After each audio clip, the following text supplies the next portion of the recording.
Good morning, children. How are you all? Studying very hard for your pre-board exams? Very good. So, today we are going to do literary devices. English for class 11. This is for 12th January. So, let's begin. One meaning of figure is drawing or picture. Figurative language creates pictures in the mind of the reader or listener. These pictures help convey the meaning faster and more vividly than words alone. Figurative language is everywhere, from classical works like Shakespeare or the Bible to everyday speech, pop music, and television commercials. It makes the reader or listener use their imagination and understand much more than the plain words. Of course, picture helps in better understanding. A figure of speech or rhetorical figure is figurative language in the form of a single word or phrase. It can be a special repetition, arrangement, or omission of words and literal meaning, or a phrase with a specialized meaning not based on the literal meaning of the words. So, theoretically, figurative language is the opposite of literary language. Figurative language means something different and usually more than what it says on the surface. He ran fast. This is literal. He ran like the wind. It is figurative. We are comparing with the wind. He is running. The fastness is compared to the wind.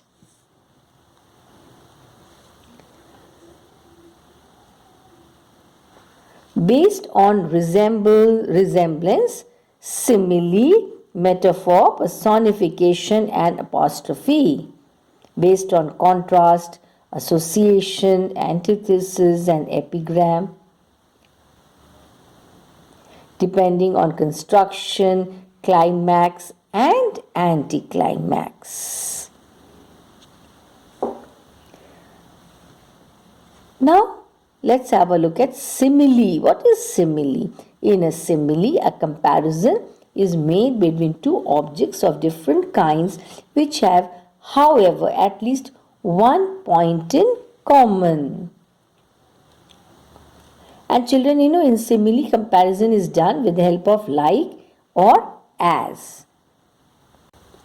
Was like leaves and where they most abound, much fruit of sense beneath is rarely found, by Alexander Pope, an essay on criticism. Life is as tedious as twice told tale, vexing and dull ear of a drowsy man, by William Shakespeare, King John. Metaphor is also comparison, implied comparison without using like or as. It does not, like the simile, state that one thing is like another or acts as another, but takes that for granted and proceeds as if the two things were one. Words are during his sunset old age, he devoted his life towards caring for stray and abandoned dogs. Sunset years means very old age. Yes, children?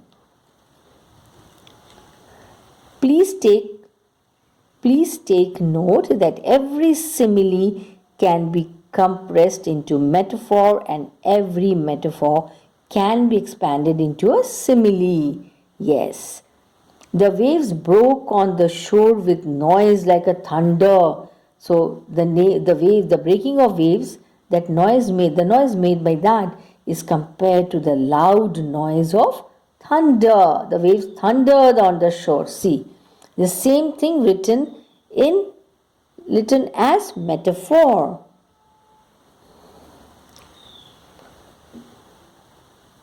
However, there is a difference between the two. A simile uses like or as, I said that already, whereas in metaphor there is no use of like or as. My love is like a red, red rose. So love is compared to the red rose. Metaphor, on the other hand, you have to write it without using what? Like or as. My mother was a pillar of strength in my father's life. Okay, children, next is personification. In personification, inanimate objects and abstract notions are spoken of as having life and intelligence. So that is personification. Inanimate objects are personified.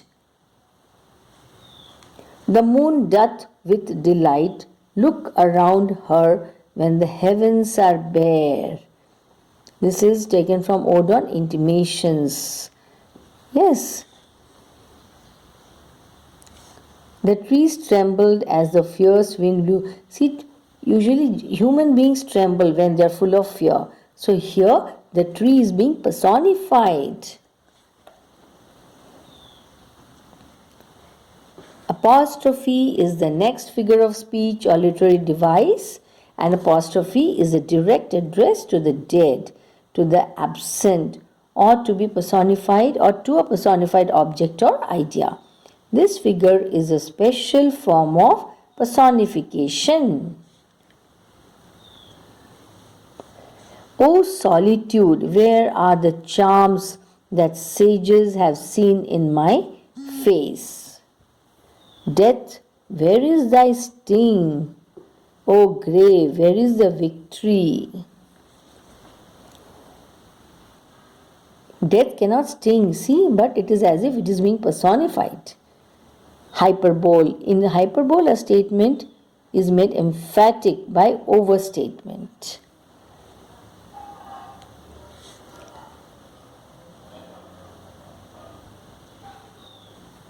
Here is the smell of blood still. All the perfumes of Arabia not sweeten this little hand.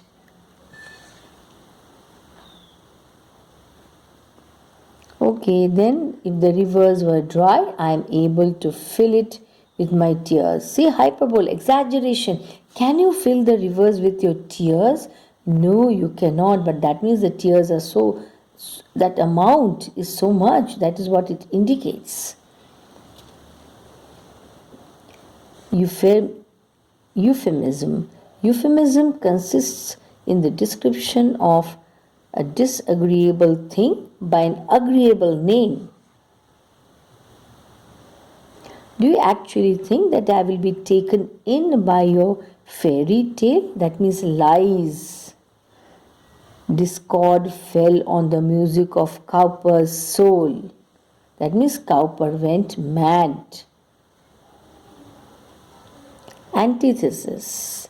In antithesis, a striking opposition or contrast of words or sentiments is made in the same sentence. It is employed to secure emphasis, emphasizing on something, showing its importance.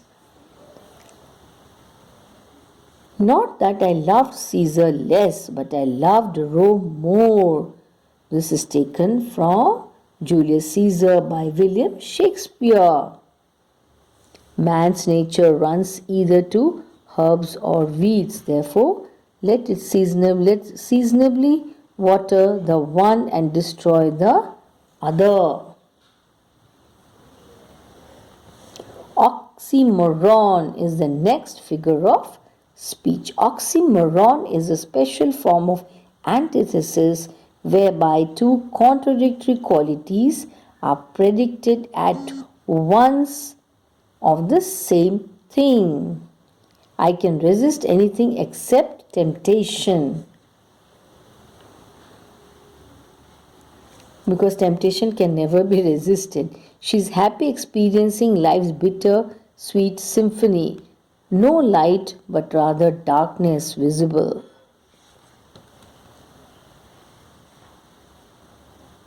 Epigram.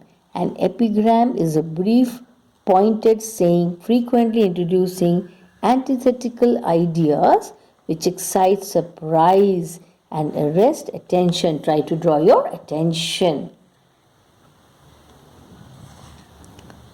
Mankind must put an end to war, or war will put an end to mankind. Said by John F. Kennedy. What is an epigram?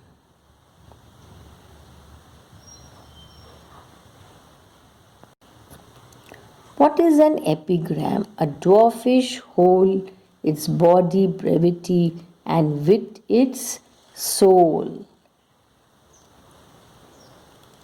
Some more literary devices, children. Let's have a look. Hypophora. The author speaker raises a question and also gives an answer to the question. Often the question is raised at the beginning of a paragraph and answered in the course of that paragraph. That means the author asks the question and he himself gives the answer. Hypophora can also be used, however, to introduce some topic of discussion. How many countries are actually doing enough to decrease carbon emissions? See, he himself gives the answer, not many. Anaphora.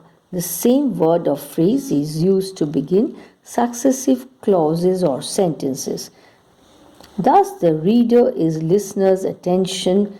Thus, the reader's or listener's attention is drawn directly to the message or theme of the sentence. What's the hammer? What's the chain? In what furnace was thy brain? What the anvil? What dread grasp? Dare its deadly terrors clasp. Understatement is the next one. Statement is intentionally weakened.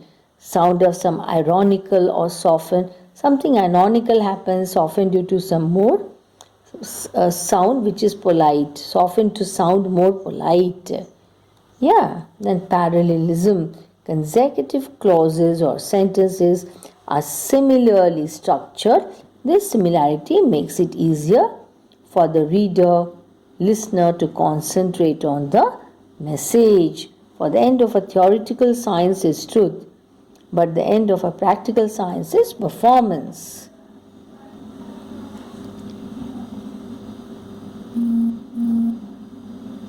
Okay, exercise time.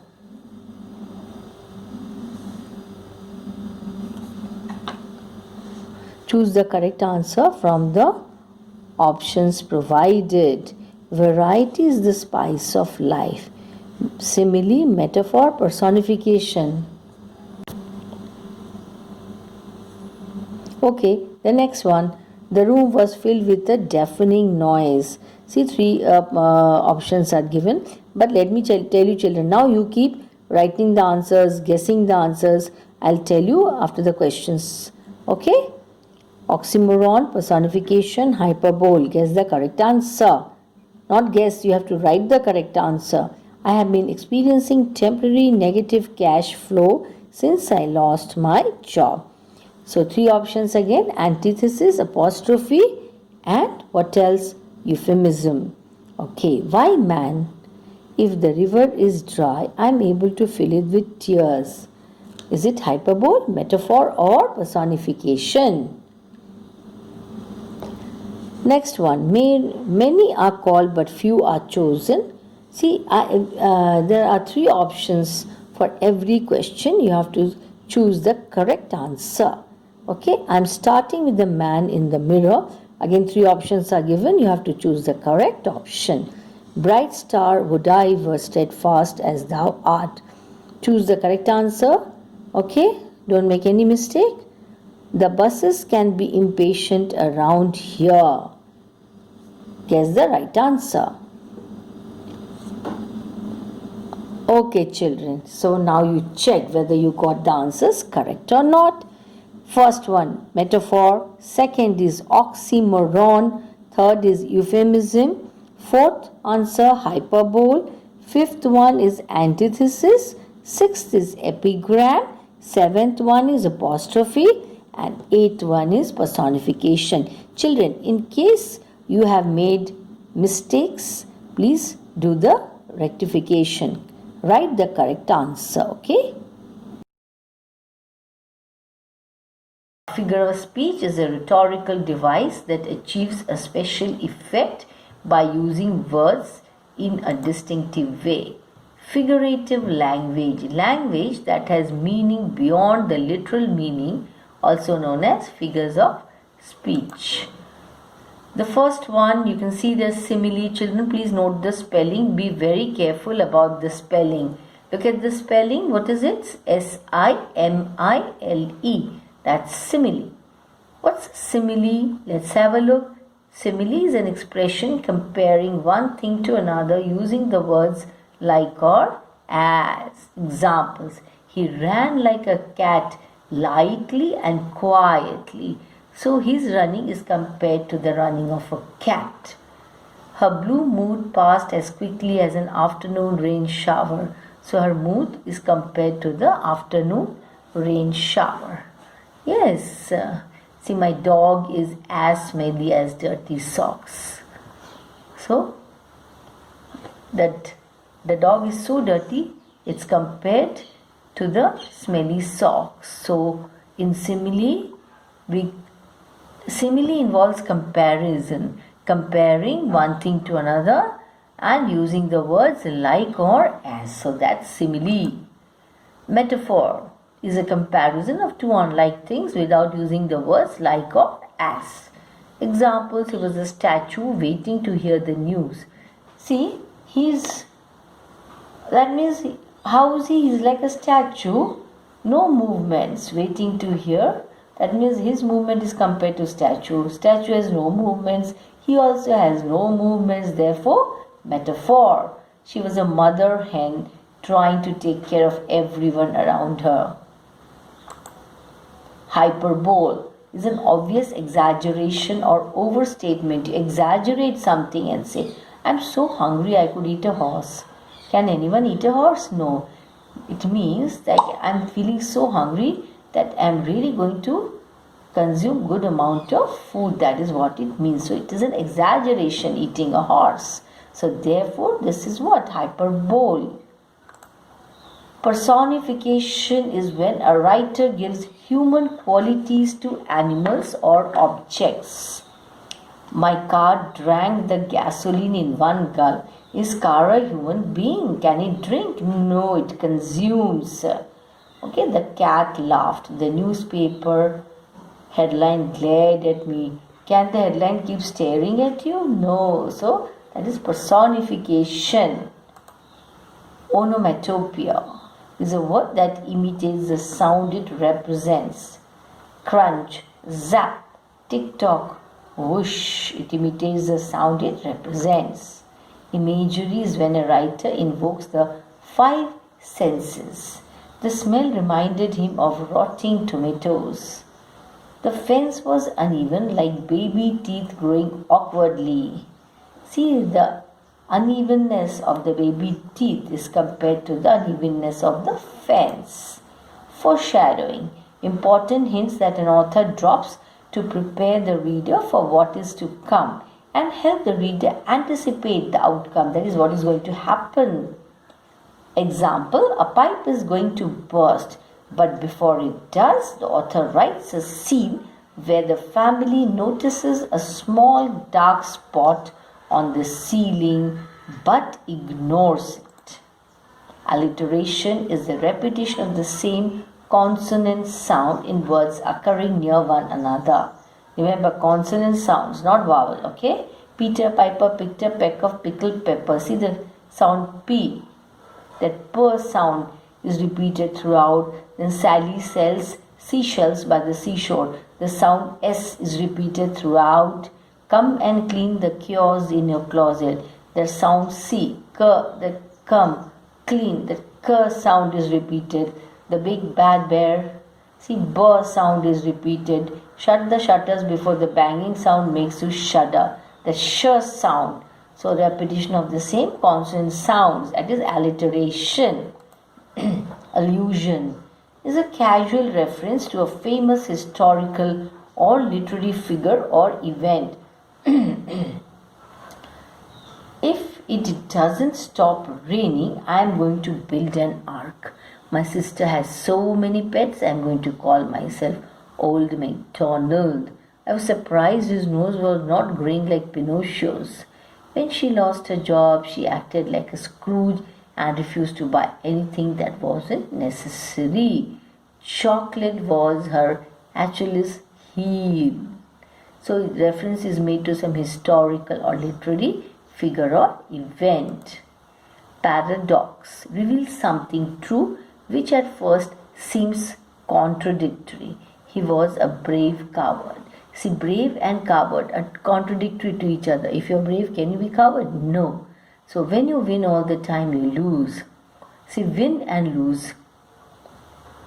Can we win and lose at the same time? No. Contradictory to each other. So that is why paradox. Symbolism is using an object or action that means something more than its literary meaning. Pink, the fight against breast cancer. The Statue of Liberty, what does it symbolize? Freedom. Roses stand for romance. So this is symbolism. Idiom is an expression with a meaning different from the literal meaning of the words. I got cold feet before my speech. What does it mean? That means I was scared. My boss gave me the green light. He's not handing over any light. That means he says yes. Draw the curtains. Can you draw the curtains? No means close. Put the lights out means turn off the lights. Oxymoron, two opposite terms. A peaceful war, a generous cheapskate, dark sunshine, tragic comedy, opposite terms, unbiased opinion. Yes. Euphemism. Euphemism is a polite word or phrase used in place of one that may be too direct, unpleasant, or embarrassing. Pass away means die. Let go means fired. Pre-owned, pre-loved means used. Pregnancy, termination instead of abortion. On the streets instead of homeless. So for that one word homeless, we are using here on the streets. So that is euphemism. Cliché is an expression that has lost its power or originality from overuse. Cliché. Talking a mile a minute. Quite a mouse. Easy as pie. They all lived happily ever after. Read between the lines. Pun is a humorous play on words often involving double meanings. A man stole a case of soap from the corner store. He made a clean getaway. I really wanted a camouflage shirt, but I couldn't find one. The grammarian was very logical. He had a lot of common sense. A bicycle can't stand on its own because it's too tired. A pessimist blood type is always B negative. Anaphora. In writing a speech, the deliberate repetition of the first part of the sentence in order to achieve. That means you use it purposely, you repeat it just to give it an artistic effect. That is anaphora. Every day, every night, in every way, I am getting better and better. See the use of every. My life is my purpose. My life is my goal. See, my life is repeated. Assonance. This figure of speech is similar to alliteration because it also involves repetition of sounds. But this time it's vowel sounds that are being repeated. Assonance creates internal rhyming within phrases or sentences by repeat vowel sounds that are the same. On a proud round clock, in white high nigh. Fire at the private eye, hired to pry in my business. Here it is a repetition of vowel sound. Yes, it beats as it sweeps, as it cleans. That E is repeated. It is a vowel sound. I must confess that in my quest I felt depressed and restless. Hear the mellow wedding bells. Apostrophe. It is a figure of speech sometimes represented by an exclamation such as "Oh." A writer or speaker using apostrophe speaks directly to someone who is not present or is dead, or speaks to an inanimate object. This is a dagger which I see before me. The handle towards my hand. Come, let me clutch thee. I have thee not, and yet I see thee still. Feet, don't fail me now. Twinkle, twinkle, little star, how I wonder what you are.